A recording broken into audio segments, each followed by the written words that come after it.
Hai guys, ketemu lagi sama gue Bella Kesia. Jadi di video kali ini gue akan mereview sebuah film yang merupakan adaptasi dari film Korea Selatan, yaitu Miracle in Cell No. 7. Film ini dirilis di Korea Selatan tahun 2013, kemudian di remake oleh Indonesia yang disutradarai oleh Mas Hanung Bramantyo. Kalau udah sutradaranya Mas Hanung itu biasanya kalau drama, film yang menyayat hati itu juara lah. Termasuk film ini, menurut gue, film Miracle in Cell yang diadaptasi dari Korea ini cukup sukses loh. Menceritakan seorang ayah dan anak yang ayahnya ini merupakan penyandang disabilitas, kemudian ayahnya dituduh melakukan pemerkosaan dan pembunuhan sehingga masuk ke penjara. Nah, karena judulnya Miracle in Cell, jadi yang di-highlight adalah bagaimana upaya teman-teman selnya si ayahnya ini untuk menyelundupkan anaknya masuk ke sel supaya bisa bertemu. Di lokal juga gitu ya, di Indonesia juga menceritakan hal yang sama juga. Kalau kalian penyuka K-drama dan tahu film ini pasti tahu lah ceritanya sama persis. Pemilihan peran itu sangat mempengaruhi banget. Wah, ini pinter banget gitu ya, memilih Vino G. Bastian sebagai pemeran utamanya. Lalu yang gak disangka-sangka itu ada Denny Sumargo yang gue cukup jarang sih ngeliat acting dia di film. Tapi menurut gue di film ini cukup keren banget dan menyita perhatian gue. Lalu juga banyak pemeran-pemeran lainnya. Terus ada yang anak kecilnya ya, Abigail. Lalu yang menjadi anak dewasanya yaitu Mawar De Jong. Kalau Mawar De Jong udahlah, dia emang bagus banget ya kalau main film drama yang kayak gini. Selain pemilihan peran, setnya juga ya walaupun nggak terlalu di highlight yang gimana-gimana dan juga banyak perbedaan sama Korea, tapi menurut gua Mas Hanung Bramantyo ini meng-highlight realistis kayaknya ya. Jadi bener-bener kalau di Korea itu selnya tuh digambarkan dengan colorful gitu ya, di set sesuatu tempat yang tone warnanya itu yang memang ya seperti judulnya miracle gitu ya. Jadi kayak kalau teman-teman nonton versi Koreanya ada tuh yang kayak bintang-bintang yang dibuat gitu ya, itu kan menggambarkan miracle gitu. Tapi kalau yang versi Indonesia tuh bener-bener realistis.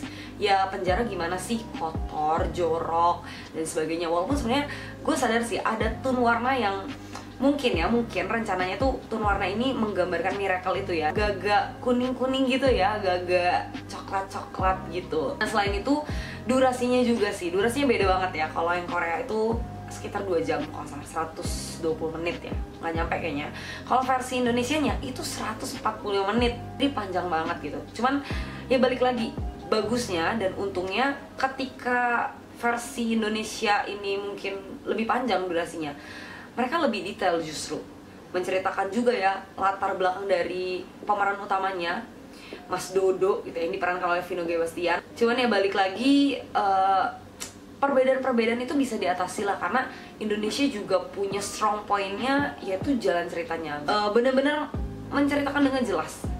Gak cuman pemeran utamanya juga loh yang dijelasin, tapi pemeran-pemeran lainnya tuh bener-bener dijelasin latar belakangnya. Ada sedikit sih kekurangan, gak banyak ya, cuman sedikit.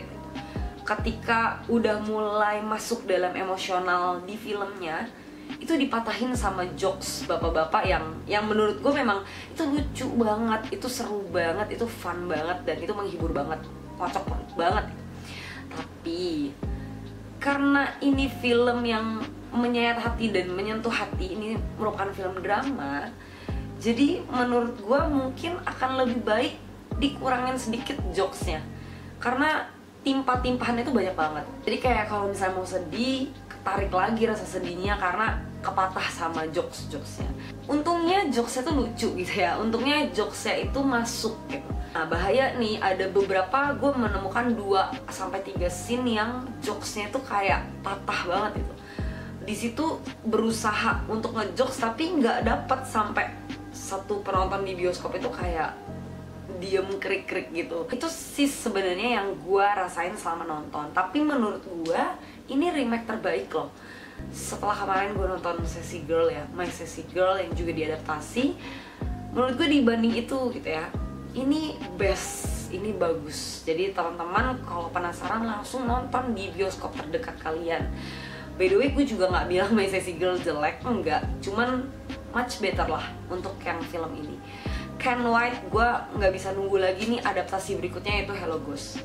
So ya nonton aja di bioskop terdekat kalian. Sekian review dari gua. Jangan lupa like, comment, subscribe channel ini. Mari kita berdiskusi sama-sama. Dan jangan lupa juga subscribe podcast gue di Noise Penasaran Sebelum Nonton. Sampai ketemu di video berikutnya. God bless.